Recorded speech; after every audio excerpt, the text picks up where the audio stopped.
अस्सलाम वालेकुम my dear students, उम्मीद है कि आप सब ठीक होंगे। आज बच्चों हमारा लेक्चर नंबर 7 है। I come to principles of accounting chapter हम बच्चों पढ़ रहे थे जॉइंट स्टॉक कंपनी। आज बच्चों हम एक्सरसाइज नंबर 6 सॉल्व करेंगे, लेकिन एक्सरसाइज नंबर 6 सॉल्व करने से पहले इससे रिलेटेड बच्चों मैं आपको कुछ जनरल एंट्रीज पहले पढ़ाऊँगा। तो ये हमारे पास बच्चों आपके पास नोट्स के ऊपर टॉपिक लिखा हुआ है जी, issuance of shares other than cash. 47 या 48 पेज के ऊपर ये आपके पास होंगे। तो बच्चों issuance of shares other than cash का क्या मतलब होता है? सम टाइम हम जो है वो कोई एसेट खरीदते हैं और एसेट खरीद के पैसे देने की बजाय शेयर्स इशू कर देते हैं, उसको हम कहते हैं बच्चों issuance of shares other than cash. ठीक हो गया? तो दोबारा से रिपीट कर रहा हूँ। सम टाइम हम क्या करते हैं, कोई एसेट या बिजनेस खरीदते हैं और उस एसेट के बदले पैसे नहीं देते बल्कि हम शेयर्स इशू कर देते हैं। तो इसके लिए बच्चों हम जनरल एंट्रीज देखते हैं। जब हम एसेट परचेज करेंगे तो पहली एंट्री हम करेंगे asset account debit, vendor account credit. Vendor बच्चों वो आदमी जिसे हमने जो है वो एसेट खरीदा या बिजनेस परचेज किया।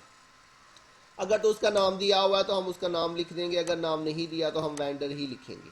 तो एसेट परचेज करेंगे तो बच्चों ये इसकी एंट्री हो जाएगी एसेट अकाउंट डेबिट और वेंडर अकाउंट क्रेडिट। उसके बाद बच्चों जब हम उसको शेयर्स इशू करेंगे, issuance of share to vendor, तो फिर हमने क्या करना है, ये जो वेंडर था इसको हमने डेबिट कर देना है और शेयर कैपिटल को क्रेडिट कर देंगे अगर हमने पार पे इशू किया तो फिलहाल बच्चों जो हम क्वेश्चन करने लगे हैं उसके अंदर पार पे ही इशू कर रहे हैं, इसलिए फिलहाल हम ये पार वाली ही एंट्री देख रहे हैं। तो सबसे पहले आपने बच्चों ये दो एंट्रीज याद कर लेनी है, उसके बाद आपने क्वेश्चन करना है। पहली एंट्री किस चीज़ की होगी? जब भी एसेट परचेज करेंगे फर्स्ट एंट्री आपने एसेट परचेज करने की करनी है, एसेट डेबिट और वेंडर क्रेडिट। दूसरी एंट्री बच्चों हम क्या करेंगे, वेंडर अकाउंट को डेबिट करके शेयर कैपिटल आपने क्रेडिट कर देना। ठीक हो गया? एंट्रीज याद कीजिएगा, लिखिएगा और उसके बाद आपने क्वेश्चन देखना बच्चों। क्वेश्चन नंबर 6 है आज बच्चों हमारे पास। लिखा हुआ जी, trading corporation was formed with an authorised capital of 1 lakh ordinary share of ₹10 each. इस बच्चों 1 लाख शेयर है, 10 रुपये का एक शेयर है। 1 जनवरी 2005 को the company issue 60,000 shares to general public. 60,000 share जो है वो हमने जनरल पब्लिक को इशू किए हैं और 10,000 शेयर जो है वो वर to vendor Mr. Aslam from whom company had acquired machinery worth ₹1 lakh। तो बच्चों हमने 10,000 शेयर जो है वो वेंडर, उसका नाम है मिस्टर असलम, उसको शेयर इशू किए हैं और 1 लाख रुपए की हमने उससे मशीनरी परचेज की थी। एप्लीकेशन हमें रिसीव हुई है 10 जनवरी को, जाके 50,000 शेयर की 20 जनवरी को जाके हमने अलॉटमेंट कर देनी है।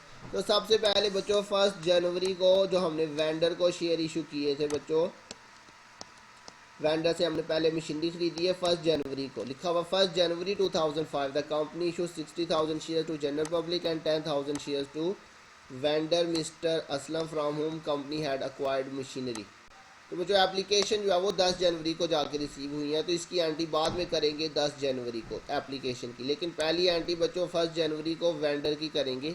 और मैंने आपको बताया कि वेंडर की हमने हमेशा जो फर्स्ट एंट्री करनी है वो हमने एसेट परचेज करने की करनी है जनवरी 1 को। तो जनवरी 1 को बच्चों क्या एंट्री हो जाएगी जी, वेंडर से हमने मशीनरी खरीदी है, मशीनरी अकाउंट डेबिट, एसेट का अगर नाम बताया तो नाम लिखेंगे और वेंडर अकाउंट क्रेडिट। वेंडर का नाम उसने बता दिया था मिस्टर असलम। अच्छा बच्चों ये एंट्री हमने करनी है जितने का हमने एसेट खरीदा। 1 लाख रुपए का हमने बच्चों एसेट परचेज किया था, ये उसकी प्राइस गिवन है हमें मशीनरी की। जी बच्चों ये देखिए जी मशीनरी कितने की है, 1 लाख रुपए की मशीनरी है। तो 1 लाख रुपए से हमने ये एंट्री करनी है जितने की मशीनरी है। नरेशन आ जाएगी मशीनरी परचेज। उसके बाद बच्चों सेकंड एंट्री हम करेंगे वेंडर को शेयर इशू करने की, और इसके लिए मैंने आपको एंट्री अभी बताई।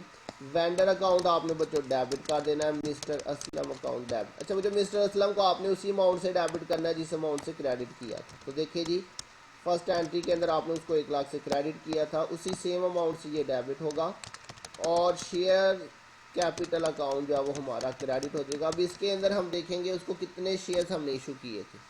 तो ये देखिए बच्चों उसने कहा था 10,000 शेयर जो है ना वो हमने वेंडर को इशू किए थे मिस्टर असलम को। 10,000 shares issue to vendor mister Aslam. तो मिस्टर असलम के सामने आ जाएगा 10,000 शेयर और एक शेयर बच्चों 10 रुपये का था, तो ये मल्टीप्लाई होके हमारे पास आ जाएगा। मल्टीप्लाई करें तो ये भी 1 लाख ही आ रहा है। तो बच्चों ये देखें जी, दोनों साइड पे 1 लाख ही आ रहा है, यहाँ पे डिफरेंस भी आ सकता है।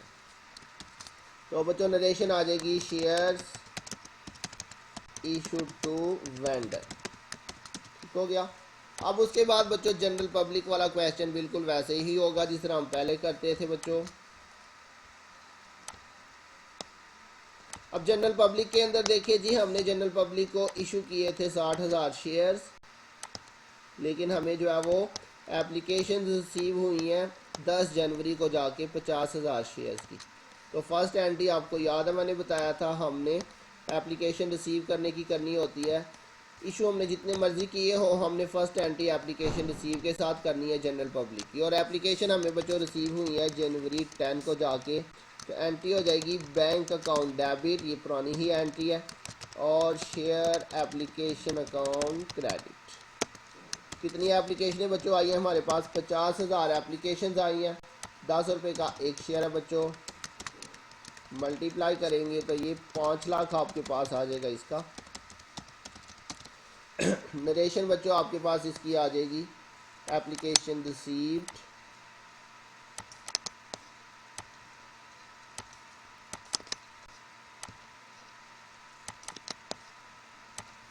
तो ये बच्चों आपके पास आ जाएगी जी share applications received.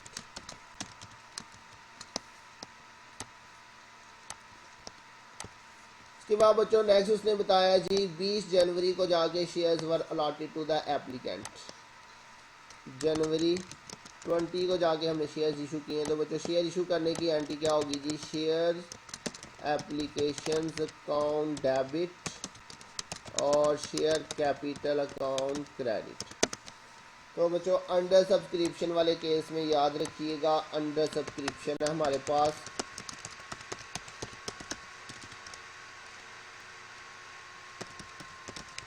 Under subscription बच्चों क्या होती है? हमने जो है वो इशू किए थे 60,000,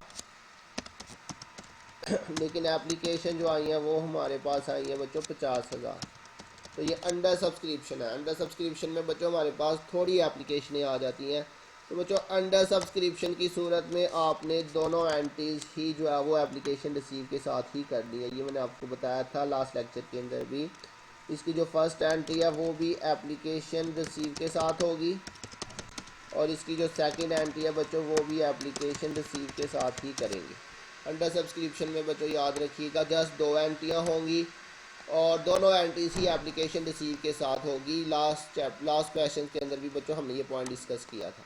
तो दोनों एंट्रीज के अंदर एप्लीकेशन रिसीव जो 50,000 है इसी के साथ दोनों एंट्रियाँ करेंगे। ये इसकी एप्लीकेशन रिसीव करने की एंट्री हो गई, और ये इसकी शेयर इशू करने की एंट्री होगी। और बच्चों ये भी 50,000 से ही होगी, 60,000 से यहाँ पे एंट्री नहीं करेंगे क्योंकि यहाँ पे अंडर सब्सक्रिप्शन है। तो यहाँ पर भी बच्चों 5 लाख ही आ जाएंगे। ओवर सब्सक्रिप्शन की सूरत में बच्चों पहली एंट्री एप्लीकेशन रिसीव से, दूसरी इशू से और तीसरी रिफंड की एंट्री होती है। लेकिन अंडर सब्सक्रिप्शन की सूरत में फर्स्ट एंट्री भी एप्लीकेशन रिसीव से करेंगे और सेकंड एंट्री भी एप्लीकेशन रिसीव से। पहली एंट्री भी 50,000 से होगी और इसकी दूसरी एंट्री भी 50,000 से होगी क्योंकि अंडर सब्सक्रिप्शन है। क्लियर हो गया बच्चों? ये मेन पॉइंट है जहाँ पे बच्चों को गलती लगती है। इस चीज़ को ज़रा बहुत अच्छे तरीके से बच्चों आपने याद रखना है। तो नरेशन आ जाएगी शेयर्स इशू टू वेंडर, ठीक हो गया, sorry shares issue to general public.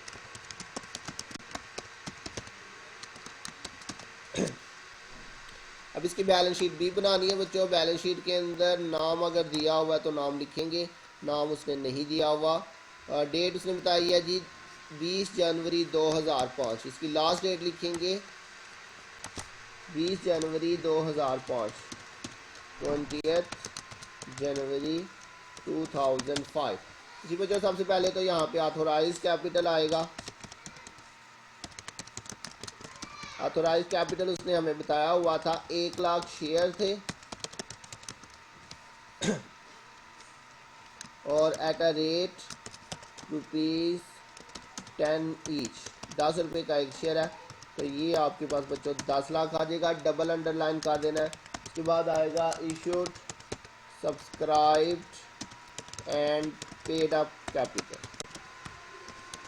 इसके अंदर मैंने आपको बताया था जो जनरल एंट्रीज के अंदर जिस भी एंट्री में शेयर कैपिटल है वो वाले आपने शेयर लिखने हैं। तो ये देखें जी, यहाँ पे हमने वेंडर को शेयर इशू किए थे 10,000 शेयर, 10 रुपये का एक। ये आ जाएगा बच्चों 10,000 shares at a rate ₹10 each to vendor. तो ये 10,000 ज़रब 10 करे तो ये 1,00,000 इसका आ जाएगा। उसके बाद बच्चों नेक्स्ट आप देखें जी, ये शेयर एप्लीकेशन वाली एंट्री है, ये वाले तो नहीं लिखेंगे। ये शेयर कैपिटल आ रहा है दूसरी दफ़ा 50,000 शेयर है, 10 रुपये का एक है। तो ये आ जाएगा बच्चों 50,000 shares at a rate ₹10 each to general public. तो 50,000 ज़रब 10 करेंगे तो 5,00,000 ये आ जाएगा। उसके बाद बच्चों reserve, current liability, long liabilities कुछ नहीं दिया हुआ।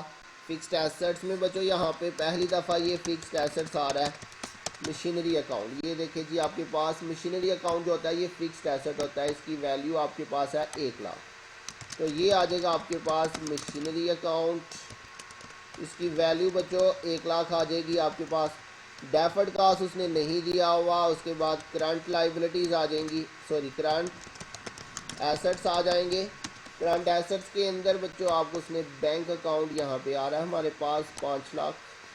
एक ही एंट्री है बच्चों बैंक अकाउंट की, तो ये आ जाएगा जी बैंक अकाउंट 5,00,000 इसकी वैल्यू है। इसका टोटल करते हैं बच्चों 5 और 1 6,00,000 टोटल आ जाएगा आपके पास लाइबिलिटी एसेट साइड पे।